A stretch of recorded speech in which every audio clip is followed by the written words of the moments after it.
panik buying itu cermin dari bahwa orang geus teu percaya batur rek nulungan orang. Jadi ujungnya sebetulnya silih tulungan itu mewujudnya apa? Ketika kita mengatakan begini kepada tetangga teh, jangan risau kamu, kan ada saya tetanggamu gitu. Kamu jangan risau deh, jangan takut hidup, kan ada saya teman kamu. Nah gitu, jadi saling menolong itu. Jadi fungsi-fungsi sosial itu kembali pada masyarakat. Jadi silaturahim jadi hangat dan sebagainya. Apakah ini utopia? Henteu. Ini harus jadi hikmah yang kita gali sekarang. Kalau enggak bahaya. Dari Jawa Barat, tanah silih tulungan, menuju budaya silih tulungan. Inilah Ngobrol Serba Silih Tulungan. Hayu urang silih tulungan. Aduh, sebentar dulu. Ini karena alasan modulasi buat mic, jadi saya lepas dulu ini face shieldnya. Ya, assalamualaikum warahmatullahi wabarakatuh. Sampurasun.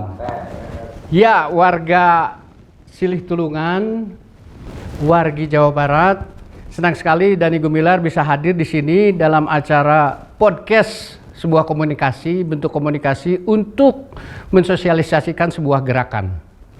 Jadi di Jawa Barat ini diinisiasi oleh Satuan Gugus Tugas Pemulihan Ekonomi Daerah Jawa Barat ingin mensosialisasikan sebuah gerakan yang harus disadari bersama oleh wargi Jawa Barat khususnya dan seluruh Indonesia pada umumnya, bahwa segala sesuatu yang kita hadapi ini ada hubungannya dengan silih tulungan. Selamat datang di Silih Tulungan, jangan menyerah, hadapi kenyataan dengan silih tulungan. Silih tulungan. Ya, wargi Silih Tulungan, dari mana asalnya inisiasi atau inisiatif Silih Tulungan ini berasal? Di studio sudah hadir tokoh-tokoh dari Jawa Barat. Yang satu adalah Kang Aat Suratin. Hatur nuhun, beliau adalah budayawan, dikenal budayawan Jawa Barat yang tentu saja sudah berkiprah lama sekali. Ini senior saya juga di kebudayaan ya. Waduh, dan yang satu lagi adalah Kang Ipong Witono. Kang Ipong, hatur nuhun sudah hadir di studio. Kang Ipong adalah Ketua Gugus Tugas Pemulihan Ekonomi Daerah Jawa Barat. Nah, saya pertama kali ingin tanya-tanya dulu ke Kang Aat. Kang Aat, Siap. Ini adalah perbincangan santai, Kang Aat. Karena muatan pesannya dirasa ringan, tetapi implementasinya berat sekali, Kang Aat. Dari mana ini ide bahwa menghadapi kenyataan yang sekarang sedang berlangsung ini, kita teh yuk harus silih tulungan gitu. Dari mana itu, Kang Aat? Di mana heulanya? Gini aja gini. Oke. Ya. Jadi silih tulungan itu kata yang familiar lahnya. Udah sering kita dengar di mana-mana gitu. Karena silih tulungan itu nanti implikasinya tiasa disebat gotong royong teh lah gitu nya. Tiasa disebat kerja orkestra teh, tiasa disebat berkoordinasi, tiasa disebat dan seterusnya lah silih tulungan. Tapi memang silih tulungan itu kita gagas menjadi semacam dihasratkan menjadi semacam gerakan lah. Gerakan masyarakat. Jadi lagi nama social movement gitu. Apalagi berkaitan memang dengan pandemi iya. Jadi semua kita tahu lah bahwa pandemi ini tidak akan mungkin bisa kita lewati kalau kita tidak bersama-sama. Musuh tidak kelihatan, daya bunuhnya tinggi, orang teh maunya orek caliweura gitu ya. Caliweura teh masa kita mau nanti caliweuratnya tidak waspada. Tidak waspada. Nah, gerakan masyarakat ini social movement itu harus terjadi, dan dalam sejarah kegerakan, sejarah gerakan gitu ya, dalam teori perubahan sosial, sejarah gerakan itu nggak bisa diinisiasi oleh pemerintah. Itu harus timbul dari masyarakat. Nah kebetulan momentumnya pas kalau untuk Jawa Barat mah, karena kita punya tagline-nya gerakan Jawa Barat, di Jawa Barat mah cenah juara lahir batin, Jawa Barat juara lahir batin melalui inovasi dan kolaborasi. Nah, jadi gerakan masyarakat itu kolaborasi sebetulnya mah. Kolaborasi antara hasrat masyarakat yang diakomodasi oleh kewenangan pemerintah. Iya. Gitu. Bukankah Silih Tulungan itu sudah menjadi jati diri orang-orang di Jawa Barat gitu kan? Kenapa harus Persis. lagi, gitu? Jadi makanya di dalam kredo kita sebut bahwa Silih Tulungan itu bukan hal baru. Ya. Bukan hal baru, ini di mana-mana sekarang sudah berlangsung. Kita mengingatkan lagi ya. Sekedar mengingatkan lagi, merevitalisasi atau mengingatkan kembali merevitalisasi sebetulnya. Mungkin saja gagasan ini sedang tidur gitunya, orang gugahkeun deui, kita bangunkan lagi. Karena gini, nanti Kang Ipong bisa membantu kita untuk menjelaskan upaya pemerintah bersama masyarakat untuk memulihkan ekonomi gitu ya. Memulihkan ekonomi Jawa Barat gitu. Nah, gerakan memulihkan ekonomi Jawa Barat tuh dibagi tiga fase. Fase P3 cenah, fase penyelamatan. Penyelamatan mah juga artinya P3K gitu lah. Lalu fase pemulihan. Nanti ujungnya fase penormalan. Fase penormalan itu kan masuk ke dalam adaptasi kebiasaan baru. Nah, sebenarnya gerakan ini tuh ingin mengarahkan gerak langkah ke Komite Pemulihan Ekonomi menajam pada masalah perubahan perilaku. Karena gong nama perubahan perilaku nanti teh. Nah, melalui Silih Tulungan teh itu kan mudah-mudahan orang diingatkan deui bahwa kita hidup bertetangga, kita hidup hubungan antar masyarakat itu menjadi hangatnya. Terus Silih Tulungan itu mengisyaratkan egalitarian. Pan silih teh saling. Ya, saling. Jadi saling tolong menolong. Saling tolong menolong. Ya. Dan saling tolong menolong, saling itu menyiratkan bahwa sesungguhnya manusia itu saling membutuhkan dan sebagainya. Jadi tidak hanya ada satu pihak yang membantu. Jadi Silih Tulungan itu bukan berarti ada si A nulungan si B, si A nulungan si B, si A nulungan si B, enggak begitu. Jadi tambah bohir, Kang. Iya, gitu. Jadi bukan konsep bohir. Oh gitu. Konkretnya mah kieu lah. Iya. Kita sering naon dalam konotasi orang, ari nulungan mah tah nu beunghar kudu nulungan nu miskin atuh gitu. Padahal emang nu beunghar teh pangabutuh? Persis itu. Lebih beunghar lu seueur pangabutuh. Begitu. Nah, itu jadi kita saling mengisi lah sebetulnya. Dan ini terakhir ya untuk dasar nama. Ini tuh sebetulnya mah diambil dari kredo masyarakat Jawa Barat. Silih asih, silih asuh, silih asah cenah gitu. Tak ekstraksi nate sebetulnya mah lamun misalnya pengejauhan tahana dalam masa Covid ieu mah hayu urang Silih Tulungan gitu. Silih, hayu urang Silih Tulungan. Karena mun eta janten perilaku urang, saya kira amannya negara teh Silih Tulungan mah teu sieun hirup. Ya, itu dia luar biasa komprehensif ya wargi Silih Tulungan, penjelasan dari Kang Aat. Silih Tulungan itu harus sudah menjadi jati diri. Ini kita di sini hanya mengingatkan kembali. Nah, kalau begitu dengan melihat pandemi ini, saya sih melihat ada hikmahnya ya. Bahwa pandemi ini membawa hikmah buat kita untuk membangkitkan kembali jati diri yang mungkin ya karena seretan zaman sudah agak nundutan, sudah agak tidur gitu ya, dibangkitkan lagi sekarang dengan adanya pandemi ini. Untuk itu saya ingin mengelaborasi lebih lanjut, apakah benar pandemi ini sebuah hikmah? Bisa diambil hikmahnya gitu Kak Ipong? Ya kalau manusia itu bisa belajar ya dari peradaban, dari waktu ke waktu, manusia yang beruntung ketika dia bisa mengambil hikmah dari peristiwa. Nah, kita diajarkan kan melihat fenomena hari ini. Tiba-tiba setahun yang lalu kan pandemi ini muncul di China, ya, di Wuhan. Kalau dalam catatan pemerintah kita Maret lah masuknya. Jadi sudah hampir 1 tahun kita menghadapi satu peristiwa yang tidak pernah kita alami di dalam satu peradaban kita ya.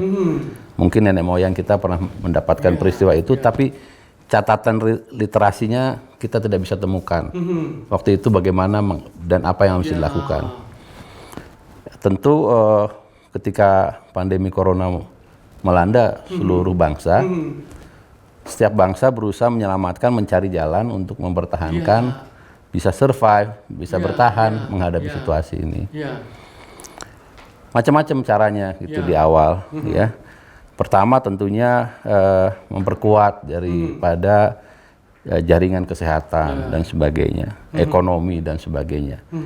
ternyata tuntunan dari peristiwa COVID ini adalah sebuah peristiwa yang memaksa kita semua harus mengubah perilaku. Jadi kata kuncinya mengubah perilaku ini dari semua aspek yang kita hadapi ternyata kita harus mengubah perilaku. Nah, dalam perubahan perilaku itu, Kang Ipung, apakah itu kita bisa mengadopsi perilaku orang lain gitu untuk diterapkan di kita gitu. Nah, karena saya lihat sih bahwa kita mengadopsi dari Cina segala perilaku dalam menghadapi pandemi ini dengan lockdown, dengan protokol kesehatan dan sebagainya gitu. Seolah-olah seluruh dunia lah, bukan kita aja, mengadopsi dari Cina gitu. Nah, begitu nggak gitu? Oh, saya pikir itu keliru ya. Keliru. Karena setiap bangsa itu memperhitungkan kekuatan dan semua modal sosial dia untuk bisa bertahan. Ada beberapa negara, bukan hanya China, melakukan lockdown. Kalau waktu itu di Wuhan lockdown. Vietnam melakukan juga lockdown. Ya.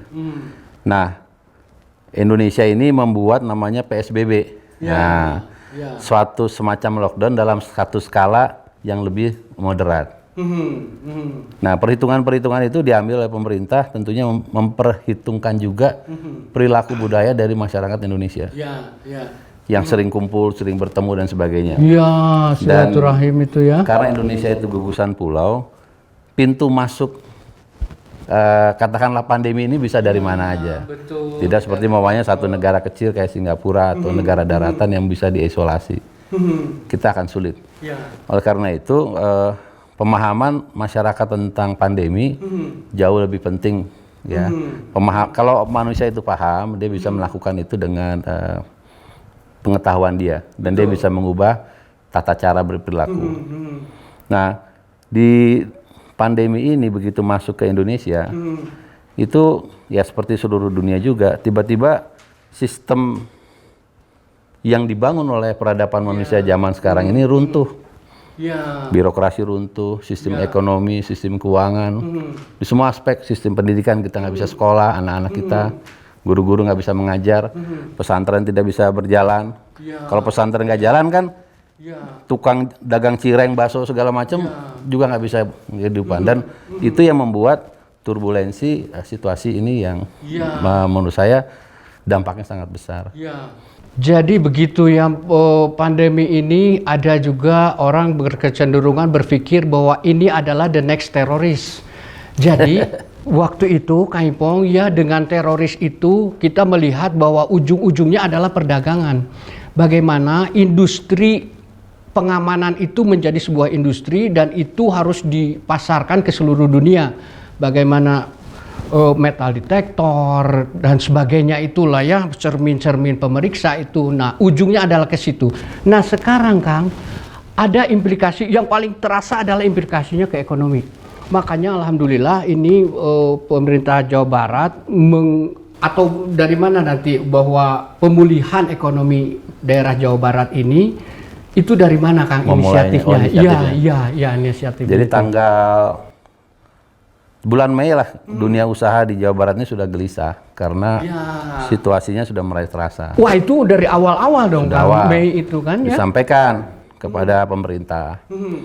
Akhirnya disambut ya dengan gubernur, akhirnya dibentuk Satgas, namanya Satgas Pemulihan Ekonomi.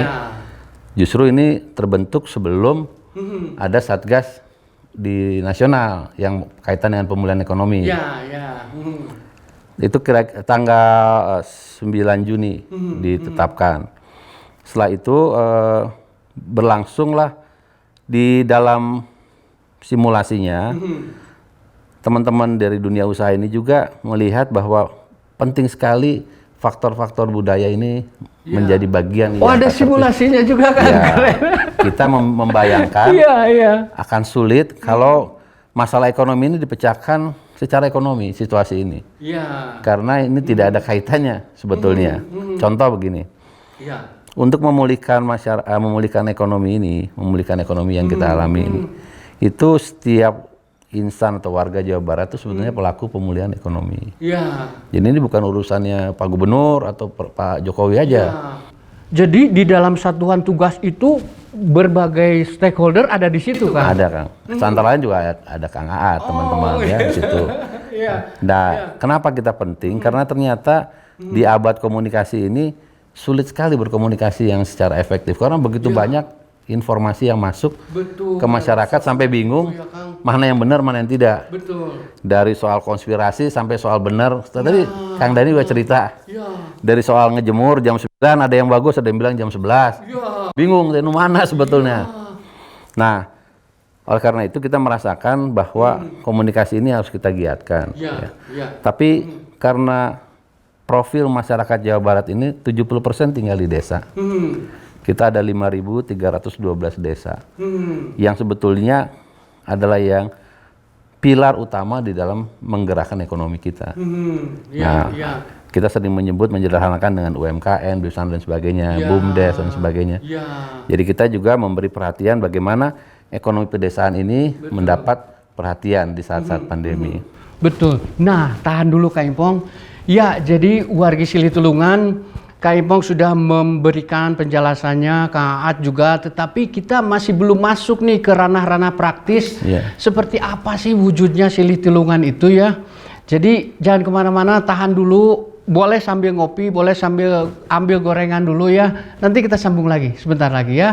Tetap di Silih Tulungan menghadapi kenyataan dengan Silih Tulungan. Kita menuju segmen 2. Silih Tulungan. Ya, wargi Silih Tulungan kembali lagi nih ya. Kita menghadapi kenyataan dengan Silih Tulungan. Kang Aat, tadi Kang Ipong sudah menjelaskan bahwa wah implikasi ke ekonomi ini luar biasa besar gitu ya. Sekarang mah yuk kita elaborasi lebih santai lah. Kumaha Silih Tulungan dalam wujud nyatanya tuh harus seperti apa Kang? Karena tadi ada fokus di UMKM. Yang notabene UMKM itu bergerak di pedesaan. Sebetulnya jadi tren sekarang Kang UMKM itu Kang di perkotaan juga itu tuh. Nah sekarang mah Kang Aat cobi wujud nyatanya Silih Tulungan teh harus seperti apa dalam ranah ekonomi? Oke. Ya banyak hal sudah dilakukan. Makanya sebetulnya ini tuh bukan hal baru. Tadinya ingin saya ulangi lagi bukan hal baru. Bukan sekonyong-konyong kita membuat sebuah gerakan yang belum pernah ada presidennya. Ini mah ada sudah. Di mana-mana ada. Misalnya gini, beli pada teman. Silih Tulungannya. Dan itu sudah ada di mana-mana. Sudah ada. Atau misalnya Beli produk sendiri. Beli produk sendiri. Atau misalnya urban farming untuk kebutuhan sendiri gitu. Nah, tapi sebenarnya gini, skema-skema bantuan pemerintah itu biasanya menyelamatkan supaya ekonomi pulih menyelamatkan produsennya. Gitu. Produsennya jadi dibantu UMKM dibantu supaya berproduksi. Nah, kita tuh ingin melapis memperkuat bahwa namun produksi sudah diproduksi nu ngagaleuna kumaha. Nah, nu ngagaleuna teh juga harus ada kesadaran dalam pola Silih Tulungan teh gitu. Jadi ini tuh kebangkitan bersama. Jangan sampai menganggap bahwa pemerintah tuh hanya membantu produsen. Tuh guningan di pasian enggak. Masyarakatnya Kang setuju nggak nih ya? Kan kalau ekonomi mah profit oriented ya, Kang Ipong.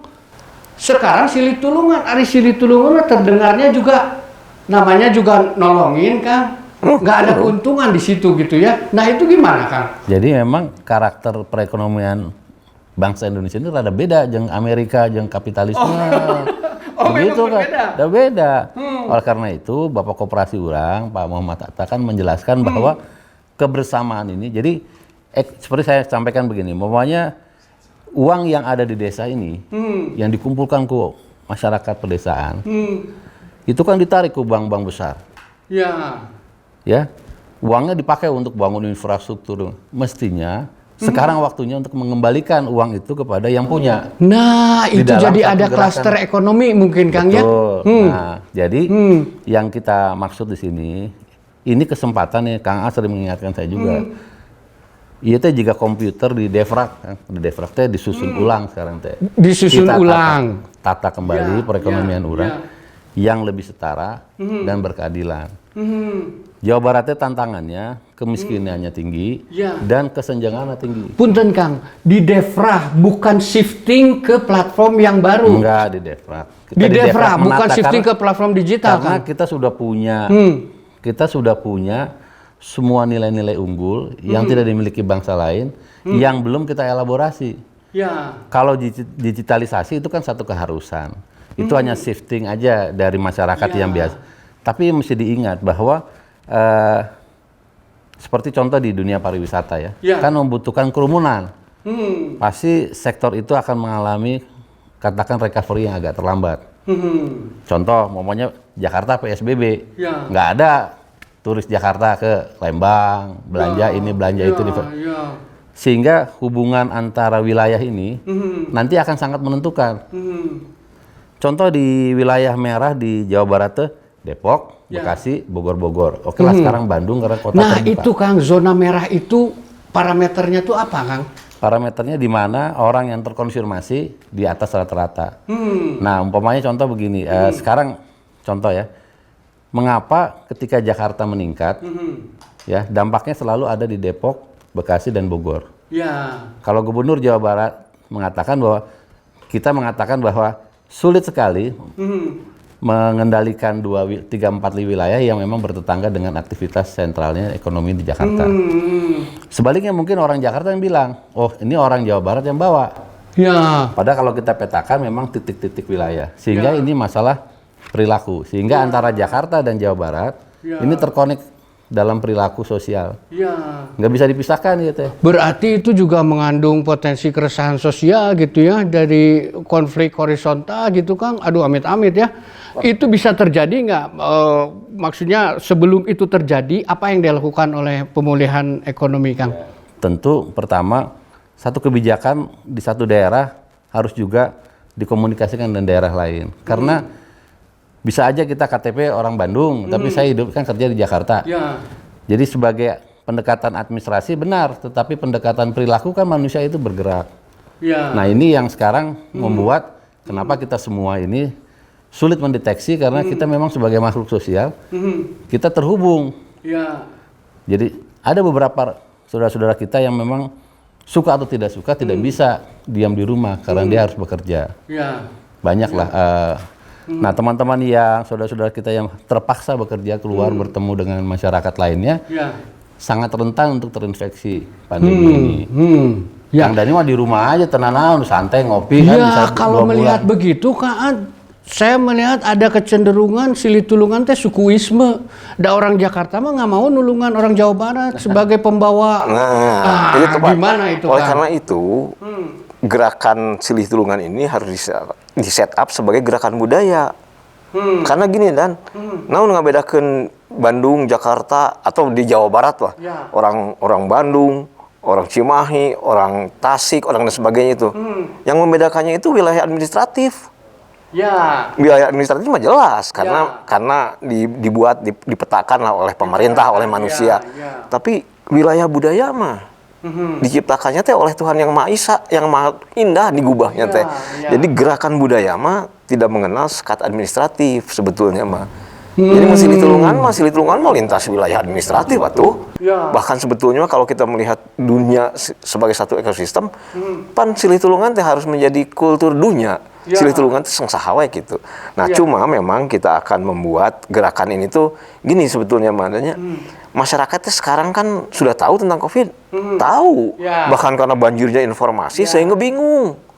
Bingung itu nu mana nu leres teh gitunya. Itu mana yang harus didengar dan sebagainya lah bingung. Nah, ketika digerujuk terus informasi sudah banyak tahu gitunya. Filosofi Sunda mengajarkan bahwa sanggeusnya hotek kudu ditingkatkan jadi ngarti. Setelah tahu itu harus diberi apa ya? Kita tingkatan menjadi faham gitulah. Menjadi pemahaman. Sehingga nanti kita menghadapi COVID da ayeuna mah kita fokusnya COVID, da jurigna teh COVID. Hantunya COVID. Hantunya COVID. Jadi kita berperang melawan COVID. Ada giumnya harus perang dan karena apa? Kalau tidak dibunuh dia membunuh kita. Beda sareng pertandingan. Hari pertandingan berhadapan dengan lawan jenanya. Hari lawan mah teu yang dipaehan, lawan mah dipihara kudu. Barcelona lawan Madrid, Real Madrid ge lawan pan eta mah. Tapi kalau kita melawan Covid ini ada giumnya perang. Perang ini harus dimenangkan dalam istilah heureuy mah. Harus menang 2-0 lah. 2-0 teh Covid-na eleh. Kohesivitas masyarakat kita terbina. Makin menguat gitu ya. Paling sial hiji 0 atuh. Covid leungit tapi orang kieu-kieu keneh. Nah, Nu eleh nu cilaka mah mun eleh 2-0. Covid na aya, urangna amburadul. Kitanya tercerai-berai dan sebagainya. Karena itu tadi yang Dani khawatiran. Kumaha mun aya indikasi kerusuhan sosial dan sebagainya gitu. Itu dan justru itu yang kita cegah dengan program Silih Tulungan tuh itu. Supaya kita tuh sebetulnya bahwa kita itu hidup bersaudara ya. Gitu kan, ya. Terus bahwa tetangga urang teh sebetulnya uruskeun urang oge. Kan dulu gitu. Mun sifat itu kan gini danya. Begitu ada kejadian awal-awal nih, begitu mau di lockdown, begitu nggak boleh kemana-mana, begitu ekonomi indikasinya akan turun, panik buying, panik buying itu naon?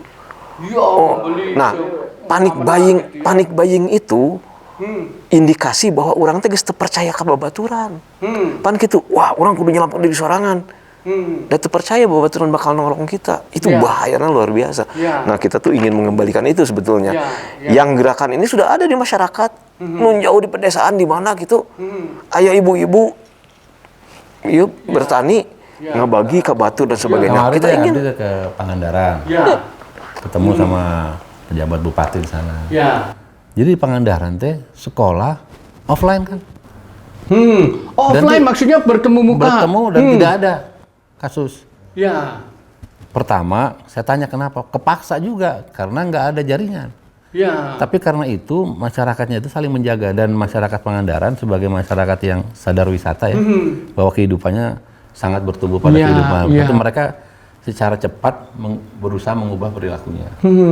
Jadi sekarang banyak dari kabupaten provinsi lain belajar ke Pangandaran. Gimana sih sekarang sekolah offline dan anak-anak kita masih online nih sekarang. Nah ini kan juga satu kearifan ya dari satu, jadi kebajikan dari satu wilayah ya, di mana pemimpinnya mencoba mencari jalan keluar agar juga tak tertinggal peristiwa ini. Jadi yang disampaikan Kang Atu saya setuju ya. Seperti idiom beginilah, membuang sampah sembarangan itu tidak boleh kan? Anak SD sampai presiden tahu. Tapi kenapa di kota ini masih banyak orang buang sampah? Bahkan dari mobil-mobil mewah. Jadi tadi tahu kan belum tentu ngerti ya Kang Ade. Tuh ngerti belum tentu paham. Jadi sama dengan peristiwa ini, saya pikir kita memulai ini dari mana sebetulnya kan? Nah, modal sosial kita inilah yang kita jadikan salah satu alat. Ya, alat dalam arti mempersatukan kita dalam menghadapi satu bencana yang bencana kemanusiaan ayeuna. Betul. Nah, saya harap ya wargi Silih Tulungan bahwa pandemi ini adalah ada tenggat waktunya, ada batas waktunya. Kapan ini berakhirnya? Ya, gimana caranya kita membatasi bahwa ini akan segera berakhir? Apakah itu diketahui oleh pemerintah atau oleh siapapun gitu sampai kapan ini? Dan kalau Silih Tulungan ada nggak batas waktunya? Untuk itu kita nanti elaborasi lebih lanjut lagi. Jangan kemana-mana ya, tetap di Silih Tulungan menghadapi kenyataan dengan Silih Tulungan. Kita lanjutkan segmen berikutnya. Silih Tulungan. Ya, wargi Silih Tulungan kembali lagi di Silih Tulungan. Kita hadapi kenyataan dengan Silih Tulungan. Kak, sebelumnya tadi saya berbicara tentang tenggat waktu. Apakah tenggat waktu Silih Tulungan ini sampai Covid habis terus nggak usah Silih Tulungan lagi gitu kan? Tentu. Oleh karena itu kita membuat ini jadi gerakan. Karena gini, pada tahap penyelamatan itu crash program. Si Ganu gegelepekan, ini harus napas buatan. Itu ya teorinya sudah lama. Lakukan saja napas buatan misalnya gitu, itu penyelamatan. Pemulihan itu terencana. Karena supaya ekonomi itu bangkit, hari penyelamatan apa juga ngegel cengek. Top TWWT ya, begitu digegel terasa langsung pedesnya. Jadi karena tadi berupa apa tadi Kak? Program gitu ya? Kalau program itu kan mengenal batas waktu Kak. Jadi makanya itu saya ingin menjabat eta sebelum. Jadi kalau pemulihan itu, kalau sudah pulih kan selesai. Betul. Tapi perubahan perilaku itu rencana yang panjang luar biasa. Terus karena itu mah. Itu mah kan sepanjang hayat. Perubahan harus terus gitu. Jadi apa yang disebut normal baru, apa yang disebut adaptasi kebiasaan baru, kan sebetulnya tatanan yang lebih baik ketimbang hari ini, dan itu kan harus diwujudkan terus-terusan. Dari sisi perilaku ini mah hanya sekedar panggeing ya, gitu Persis. adanya si. Nah, oleh karena itu sebetulnya target dari Satgas ekonomi, pemulihan ekonomi ini kan penyelamatan, pemulihan, penormalan. Sehingga apa yang dikerjakan bahkan dalam tahap penyelamatan, proyeksinya harus di perubahan perilaku. Nah, Jadi itu tahap-tahap itu Kang ada timelinenya nggak? Ini tahap sekarang ini tahap pemulihan. Ya, berapa Jadi lama itu? Seperti Kang At sampaikan tadi ada namanya penyelamatan. Ya. Kalau memberikan nafas buatan teh, pemerintah membuat program namanya program pusat ya, pemulihan ekonomi nasional.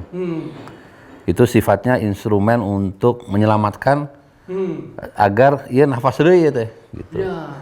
Terus daya beli mulai dihidupkan, ayo BLT, bansos segala macam supaya percuma punya barang tapi nggak ada yang beli, produksi juga. Nah, krisis ini itu agak unik dibanding katakanlah kita ngalamin krisis ekonomi 98. Ya. Ini teh supply sama demand tuh tiba-tiba membeku, nggak ada gerakan, mati aja berhenti. Kalau dulu 98 orang yang punya uang masih bisa keluar negeri, akhirnya tuh bisa. Punya duit juga untuk apa? Dicing di imah gitu. Jadi yang sekarang kita pikirkan bagaimana masyarakat itu memiliki daya beli lagi. Kang Dani ya, 67% ekonomi Indonesia itu digerakkan oleh ekonomi rumah tangga. Belanja, naon ibu-ibu ya. Disebutnya pemahamannya adalah belanja rumah tangga. Itu juga bisa nonton bioskop segala macam. Itu yang menggerakkan Indonesia nih. 67%. Tapi akibat pandemi, ekonomi yang menjadi tulang punggung kita berhenti. Jadi nggak ada lagi yang jajan bakso, mau keluar enggak, nonton film enggak, beli baju enggak. Sehingga menyebabkan ekonomi itu tiba-tiba mendapat pukulan. Ya, shock. Sekarang Kang Dani, Kang Aat dan sebagainya, sebagian masyarakat kelas menengah yang berpenghasilan itu sekarang nyimpen uang di bank, nggak mau belanja. Kang Dani harus sering belanja teh. Belanja silih tulungan, belanja di warung tetangga, ya. Beli juga kaos-kaos merchandising silih tulungan, itu menggerakkan ekonomi yang lain.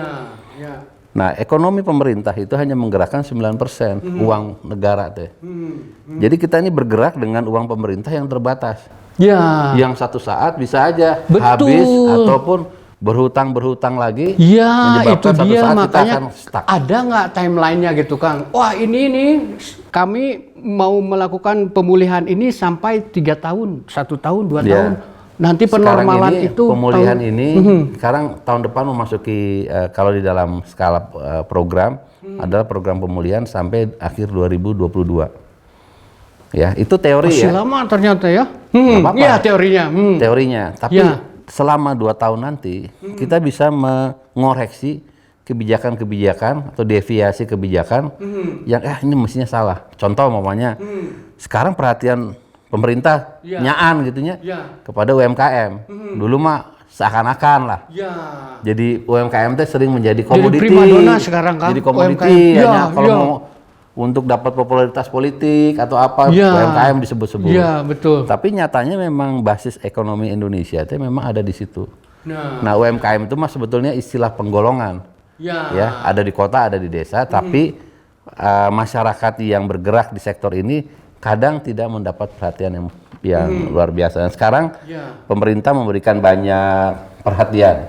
Jadi ini hikmah juga bahwa pemerintah. Perhatiannya dalam bentuk apa, Kang? Macam-macam, Bang. Pelatihan, bantuan keuangan. Ada permodalan, BPUM tuh kemarin banpres untuk usaha mikro itu satu orang dapat 2,4. Siapa yang dapat? Adalah pelaku ekonomi yang nggak punya akses ke bank. Tukang bakso, tukang cireng, tukang siomay, ini yang dapat. Dan Jawa Barat nih sekarang hampir 2 juta, yang tertinggi dalam pendaftaran. Dan mudah-mudahan Kang ini menjadi satu model ekonomi baru ke depan ya, bahwa Indonesia itu dikuatkan oleh UMKM. Jadi dulu founding fathers kita ya, Dr. Muhammad Hatta itu sebetulnya sudah di track yang tepat dengan membudayakan koperasi itu ya. Mudah-mudahan ini juga terus diperkuat dengan adanya ini dan itu menjadi hikmah yang besar gitu ya. Kan? Saya ingin menambahkan gini sebetulnya. Kan tadi Dani bicara lokalitas. Betapa pentingnya lokalitas karena menangani pandemi itu berdasarkan lokalitas. Jadi kita ini sebenarnya melalui Satgas, melalui program pemerintah itu sambil mencari cara menolong diri kita sendiri dengan cara kita sendiri gitu. Karena apa yang lahir di ekosistem batur gitu ya belum tentu cocok di dia gitu. Nah itu jadi sambil menggali potensi. Oleh karena itu gerakan Silih Tulungan itu kan kita gali dari khasanah. Khasanah masyarakat kita. Di Indonesia dengan beragam etnik ini semuanya punya landasan Silih Tulungan itu sebetulnya. Jadi ngageuingkeun deui atau membangunkan lagi sehingga ini jadi apa? Melatari perilaku kita nanti gitulah. Kan kita dulu juga aya beas perelek, aya silih anteran. Jadi membangkitkan lagi sifat-sifat baik yang sebetulnya jati diri kita tuh itulah karakternya gitu. Ini tidak diasah. Iya. Misalnya begini. Makanya kenapa UKM yang paling antara lain gitu, supaya dapat model yang bagus lah gitu. Saya ingin mengatakan begini dan sebenarnya jadi panik buying itu cermin dari bahwa orang geus teu percaya batur rek nulungan orang. Jadi ujungnya sebetulnya Silih Tulungan itu mewujudnya apa? Ketika kita mengatakan begini kepada tetangga teh, jangan risau kamu, kan ada saya tetanggamu gitu. Kamu jangan risau deh, jangan takut hidup, kan ada saya teman kamu. Nah gitu, jadi saling menolong itu. Jadi fungsi-fungsi sosial itu kembali pada masyarakat. Jadi silaturahim jadi hangat dan sebagainya. Apakah ini utopia? Henteu. Ini mah harus jadi hikmah yang kita gali sekarang. Kalau enggak bahaya. Kang bilang bahwa jangan lupa ini COVID memaksa kita mengubah perilaku. Perilaku itu bisa dua ya, berdasarkan memang perilaku kita yang pada jati diri kita yang selama ini kita abaikan. Jadi selain UMKM, kita memberi perhatian kepada ketahanan pangan. Oke lah ekonomi ambruk, hari nggak ada makanan pasti kita akan menjadi masalah sosial yang besar. Nah ketahanan pangan dan UMKM ini menjadi lokomotif untuk di depan. Sederhana, Silih Tulungan juga mulai memperhatikan kiri kanan kita, tetangga kita. Dan menyelesaikan masalah itu di wilayah yang paling terkecil dari wilayah kita. Dan semua orang bisa menjadi pelaku dari pemulihan itu sendiri. Nah ini yang diajarkan oleh nenek moyang kita, sifat-sifat unggul bangsa kita ini yang selama ini tidak pernah kita asah kembali. Dan oleh karena itu dan obrolan kita ini bukan mapatahan ngojai kameri lah, bukan mengajar itik berenang.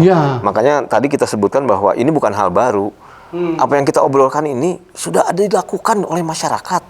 Nah justru ini membuka ruang masuk ke sini, hayu orang jadikan satu partitur gitu, Silih Tulungan teh. Sehingga masyarakat tuh kita itu memainkan apa berbeda-beda tapi dalam satu koridor. Silih Tulungan kehadiran gitu. Pemerintah kan setahu Akang ya ada nggak gitu di situ bahwa bahwa Silih Tulungan ini adalah formulasi yang tepat gitu. Ya kita sekarang menyadari ya, menyadari itu setelah 4-5 bulan bersama-sama ya, sebagai satu katakanlah task force. Di situ ada pemerintah, ada masyarakat ya kita semua. Itu kita merasakan saling membutuhkan di situ. Dulu mah ketemu birokrat asa kaku, susah banget. Sekarang mereka Kang kumaha ieu Kang gitu. Nah, jadi kita mulai dan mereka mulai memahami begini contohnya. Sekarang ini teman-teman dunia usaha setiap hari menjerit karena tidak ada yang bisa menolong. Bayar ya PHK ya. Kejar bank segala rupa. Sebagian teman-teman, umpamanya birokrat, akademisi mah setiap bulan kan digaji. Jadi sekarang ini kita bawa suasana ya sense of crisis bahasa nantinya suasana kedaruratan ini menjadi suasana yang harus semakin cepat kita bisa melakukan upaya-upaya karena sebelah kita. Karena kalau umpamanya pelaku ekonomi dari semua sektor ya, bukan itu lumpuh, kita semua akan lumpuh. Nah, teman-teman birokrat dengan segala macam kewenangannya, birokrasi itu kan diciptakan di dalam kondisi normal, Kang. Hari darurat kita bingung, kemana teh mesti nggak ada anggaran, itu nggak ada ini, nggak ada nomenklaturna. Oleh karena itu di dalam gugus tugas ini kita sama-sama mencari apa yang bisa kita kontribusikan dari kewenangan kita masing-masing, dari wilayah kita masing-masing. Dan sekarang menemukan, nanti teman-teman di sektor-sektor lain di dalam podcast ini kan nanti akan cerita, memberi kesaksian apa yang sudah dilakukan. Dan yang menarik, sekarang ini kita Kang Aat ya, ya Kang Aat juga dan teman-teman seniman, budayawan juga yang terlibat juga sekarang merasakan dapat banyak dukungan juga dari pemerintah dan pemerintah itu seakan-akan wajahnya sekarang berubah. Gitu. Berubah itu bukan karena apa-apa, karena memang dipaksa oleh situasi. Kita pun yang tadinya tendensinya gimana dengan pemerintah juga melihat bahwa mereka adalah rekan-rekan kita. Ya, mudah-mudahan itu terus berlangsung selamanya. Moga-moga kan? hikmahnya. Ya, itu hikmahnya ya. Itu dia ternyata ya, kalau ingin melakukan perubahan, mulailah dari diri sendiri. Itu sudah kita ketahui sejak lama ya, wargi Silih Tulungan. Jadi kalau Anda ingin melaksanakan Silih Tulungan, mulailah dari lingkungan terdekat Anda sehingga amplifikasinya nanti gerakan Anda itu akan membesar dan menjadi kontribusi positif bagi penyelamatan ekonomi bangsa Indonesia. Nah, sekarang nih saya pengen Silih Tulungan sama Kang Ipong sama Kang Aat. Ini dari Silih Tulungan nih Kang. Kita ingin memberikan souvenir. Iya, coba ya. Ini kita buka. Oh, ada ini Kang, ada kaos. Ya, kaos ini juga ada pin, ada ini adalah saya pisan itu. Ya, ini. Oh, ini ada XL. patokan gerak Silih Tulungan, Kang. Ya. Di sini juga berisikan tentang apa itu secara filosofis ya. Dan ini untuk disiarkan nih, untuk ya, disiarkan gitu, untuk disiarkan ya segala macam. Nanti dibaca aja Kang, dibaca terutama tadi kata Kang Aat dipahami ya untuk dilaksanakan. Siap, Kang. Iya, Kang Aat juga hatur nuhun Kang Aat sudah sami-sami sempat di Silih Tulungan. Nah, seperti itu ya. Jadi wargi Silih Tulungan senang sekali ya kita bisa mendapatkan informasi tentang sebuah usaha gerakan untuk saling menyelamatkan. Jangan pernah menyerah, hadapi kenyataan dengan Silih Tulungan. Wassalamualaikum warahmatullahi wabarakatuh. Virus corona bisa aya di mana-mana. Yes, aduh. Ulah nepaan, ulah ketepaan. Anggo masker, mumbah leungeun, jaga jarak, entong ngakimbung. Ulah nepaan, ulah ketepaan. Urang kudu silih ingetan, silih asih, asuh asa, hayu urang silih tulungan. Virus corona bisa aya di mana-mana. Ulah nepaan, ulah ketepaan.